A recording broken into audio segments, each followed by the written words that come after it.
Ayan o, kung makikita nyo yung bump. Sige, ganyan mo. Hawakan mo lang yung tiyan. Sige, sige. Hawak ang tiyan.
Nandito tayo sa ating kennel. So, ngayon ay ipapakita ko sa inyo yung tiyan ng aking French Bulldog. Kasi exactly today, March 21, is 5 weeks na siya. So, ano ba yung itsura ng ating mga dogs kapag 5 weeks na siyang buntes? So, ayan siya. Papakita ko sa inyo mamaya. Ayan na, ayan yung tiyan niya kung makikita niyo. Ayan. Patingin nga ng tiyan. Huwag kang gumanyan. Titingnan niya eh. Kailangan higa eh. Kailangan nakahiga tayo eh. Patingin lang ng tiyan ha. Patingin. Medyo lumalaki na yung mga utong niya. Tingnan niyo yung utong niya. As in talagang tsaka may nararamdaman na tayong may nararamdaman na tayong mga ayan, dito siya banda. Tingnan niyo yung utong niya. Ganyan yung itsura ng tiyan kapag 5 weeks. Sakto. 5 weeks na ang baby. Tapos yung likod niya, kasi laging nakaganyan. O, dito, may nararamdaman na tayo dito. Dali na, baba ka dyan, Luna! Luna! Itong dalawang to, pag nagkita talaga eh. Baba na, dali. Baby mo sa chuk. Isa. Patingin lang. Ganyan lang. Tingin chat. Kamot-kamot chan. O, dito na lang. Ayan, tingnan nyo naman yung daddy niya. Talaga itong dalawang to. Ay, naku. Bawal yan. Ayan, o. Diba?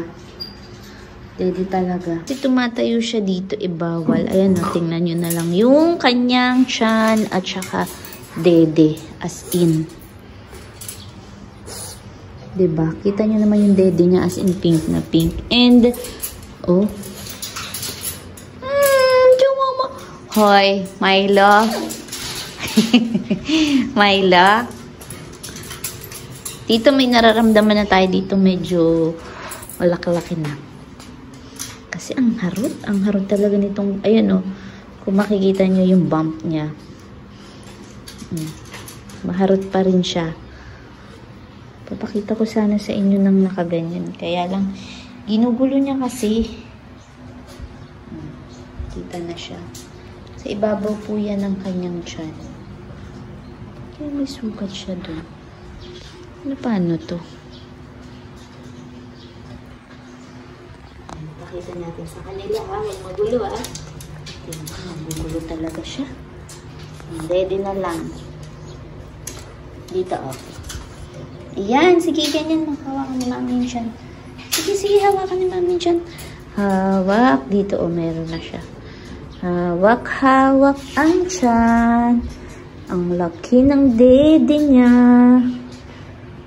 Ang laki ng dede niya. Ang laki. Ang laki. Hawak dyan.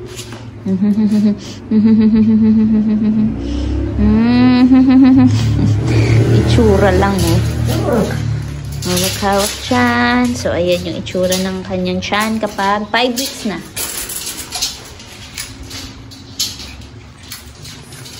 Ready na as in lumalabas na. Diba?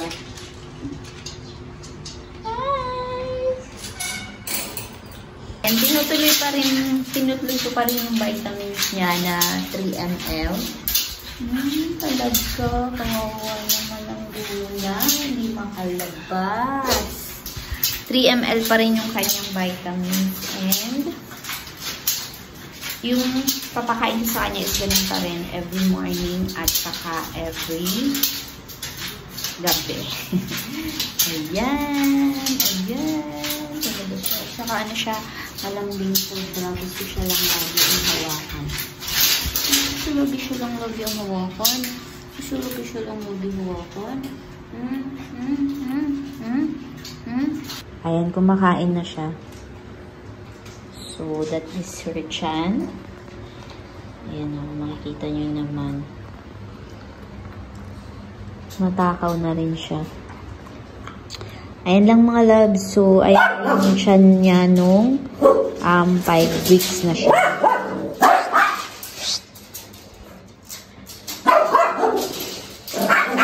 Ayan lang mga loves. Maraming salamat sa panonood. At sana huwag kayong magsawang manood sa aming mga vlogs. Thank you for watching. Bye! See you in our next vlog.